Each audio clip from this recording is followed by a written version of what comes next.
Okay, in case you missed day 4, because the test is Tuesday, Monday and Tuesday, in case you missed the last day, I'm going to go over this last packet as well. And what this one is, I'm not going to, well, I'll do the notes part. So you can read all this, but we're going to write what it says and what they would write as the notation. So DE, if DE is parallel to AC, then these sides are, the segments on the sides are proportional. So BD is to DA as BE is to EC.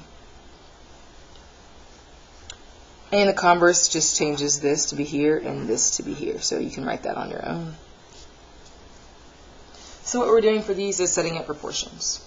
So because these segments are parallel, these parts of the sides are proportional. So X is to 15 as, so I did this segment over this piece, so I would do this segment first. 14 is to 12. Okay, then you're just going to cross multiply those. So 12x equals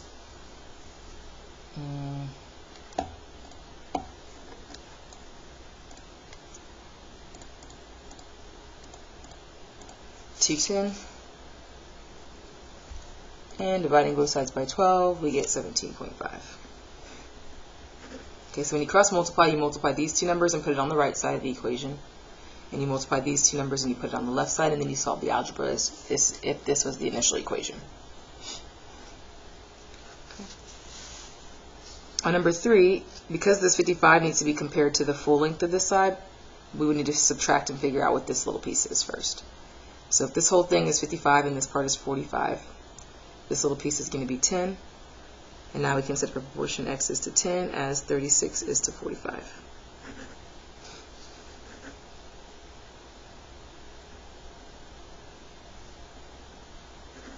Okay. So 45x would be one side of the equation. 10 times 36 is 360 would be the other side, and then you divide. And the last one, these sides would be proportional, so 30 is to x plus 7, as 25 is to 15. On these proportions, you can start with any of these numbers. As long as you, when you do this, you can't do, one thing you could not do is you couldn't say 30 is to x plus 7 as 15, because 15 and 30 don't match up. You would have to do, if you did 30 first on the numerator of this side, then you would need to do 25 on the numerator of this side. And these need to be on the denominator together. Okay, when you cross multiply this, you get 450 equals 25, and then you have to put x plus 7 in parentheses because we need to really multiply the 25 by both of these. So we're distributing.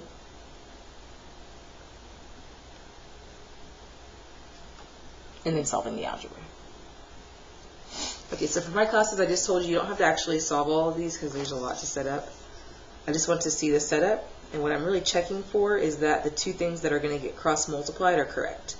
So it's easy for me to go through and say, like, okay, you're multiplying the 21 by the x minus 1, so you know what you're doing. Versus if you had the 21 multiplied by 3x plus 1, I know that you're off with your proportions. Okay. All right, on this part you're checking to see if these lines are parallel. So you're seeing if these proportions work out. So if we do 11 over 15.4 equals 10 over 14, when you cross multiply them, if you get the same thing, then the lines are parallel. If when you cross multiply them you get two different things, then the lines are not parallel. So this one would be yes. But you'd have to try the other two to see. Okay, on the middle one, parallel lines. So basically this is the same thing as the triangle proportionality theorem, except for it doesn't form a triangle. So these lines are still all parallel. AB is parallel to CD is parallel to EF. And now AC over CE is proportional, or the same ratio as BD to DF, but you're doing the same exact thing. Okay, so you're writing a proportion. And cross multiply them to solve. Again, on these you only have to set up the proportion, you don't have to solve it. You may have to do some subtraction for a couple of these, but pretty straightforward.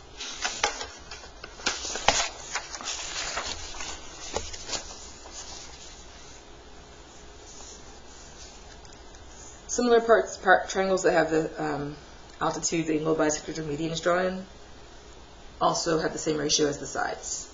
So BD here is to FH as AB. I picked any side. I can pick any side of the triangle to match its corresponding side. Okay, for the angle bisectors, it's going to be QS and UW. And then I can pick like PR and TV. Any side of the triangle. You can pick always the altitude, angle bisector, median, and then any side of the triangle.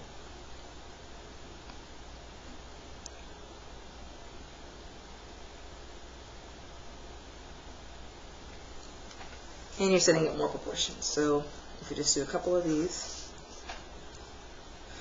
this is actually going to give us some helpful information as well. If you're getting stuck on which things go together, ST is written first and second, so we would go with DE. So I'm going to do the medians first. So X is to 15. As I started with this triangle, so I want to do either the 16 or the 19.2. And I'll just pick the 16, doesn't matter which one you pick. Is 2. So since I pick the smaller of the two, I need to pick the smaller of these two sides. So I would pick DE, which is 20. It's the same thing for the altitudes, even if they're drawn outside of the triangle. X and 42 are the sides of the triangle. Go with, I started with this top one, so I would need to put 12 and 15.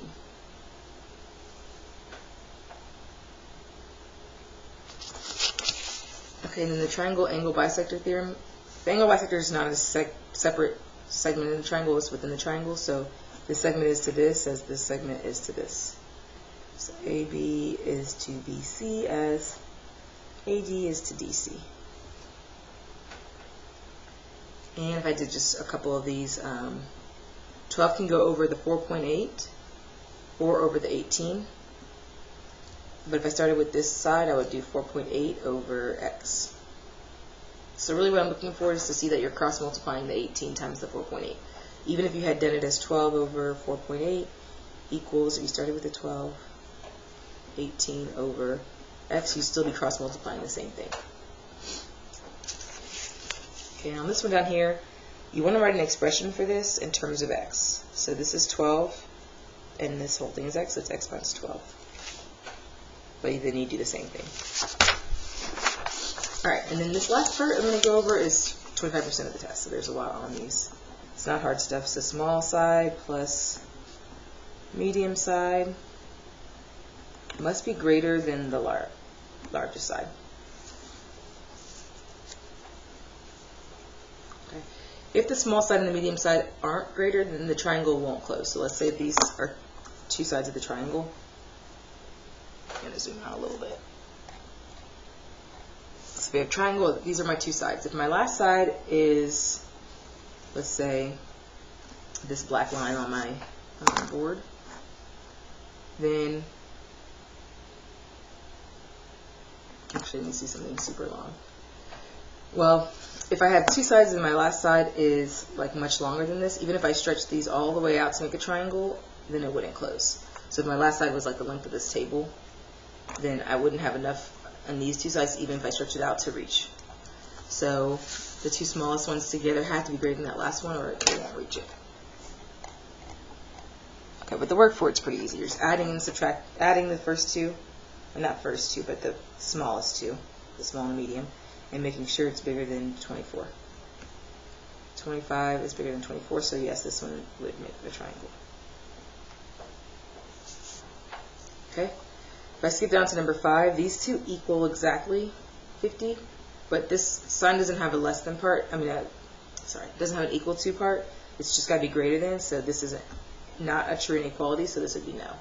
So even if it's equal, it's still not going to make a triangle, it'll just make a straight line. Okay, to find the range of the third side, you can set up an inequality using the sum and difference to show the range. So if you add the two numbers, that'll give you the highest that the triangle's third side could possibly be. if you subtract the 2, that'll give you the very lowest. So 22 minus 14 is 8. So the x, which is the third side, has to fall between 8. And if I add 22 and 14, 36, it's going to fall between 8 and 36.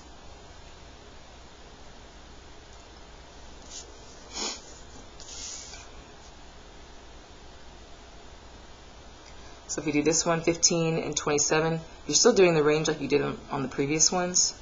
If I subtract them, it's 12, and if I add them, 42.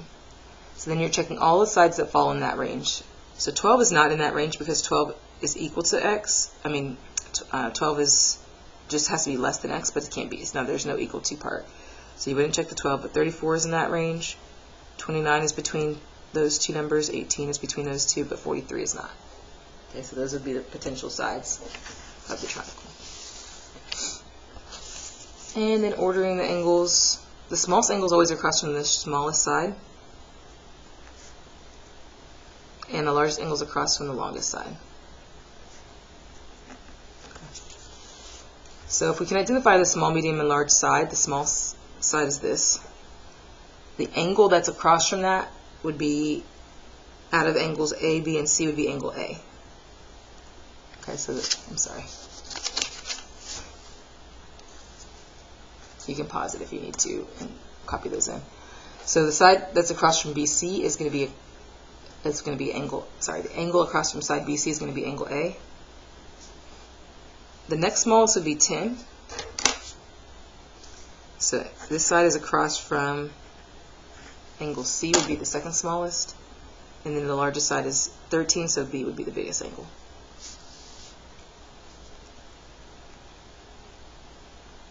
So if we just do an angle example, we come down here.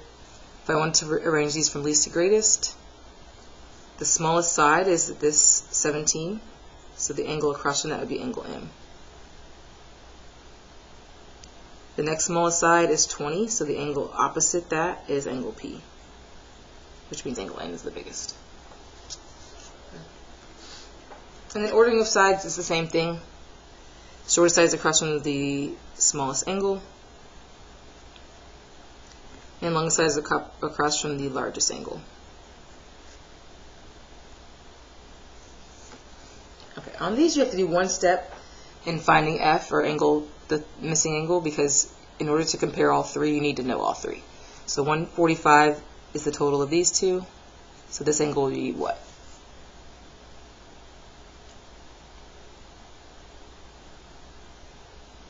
$35. So it happens to be the smallest angle. So the side across from that would be ED. The side across from this next smallest angle, 42, would be DF.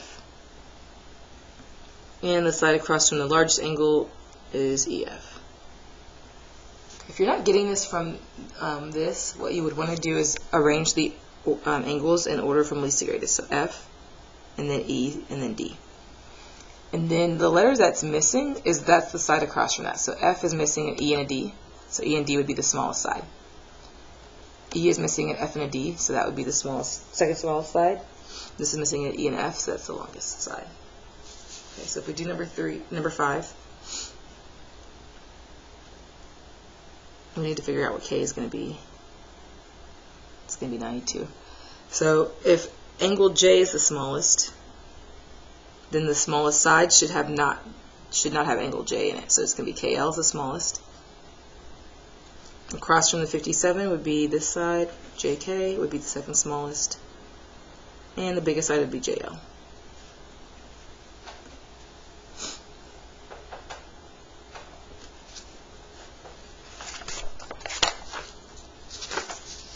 Okay, and the last part is the inequalities in two triangles. So you can read all that, but basically what this is saying is that if these two sides are the same and these two sides are the same, then whichever one has a bigger angle between those two sides has the bigger side across from it.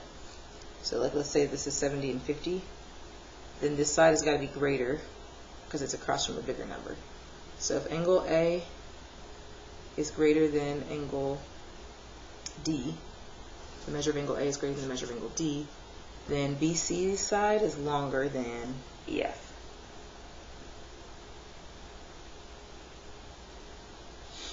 Okay, the converse is also true, so BC is greater than EF. Then the measure of angle A is greater than the measure of angle D. Okay, so what we're going to do here is look for what is across from the things they give us. So KL is across from a 79 degree angle. PM is across from a 74 degree angle. So since this one's across from a 79 and this one's across from a 74, this side should be greater. And we're just putting a greater than or less than symbol. The other two sides happen to be the same, 9 and 15. Alright, on this one, BD is the same as itself. So the 59 is between a 24 and then this side. And then the 65 is between the 24 and this side. So we're looking for whichever of the angles across from these sides is, AD is smaller, so you put less than sign. Okay, and that's the last topic packet that we did.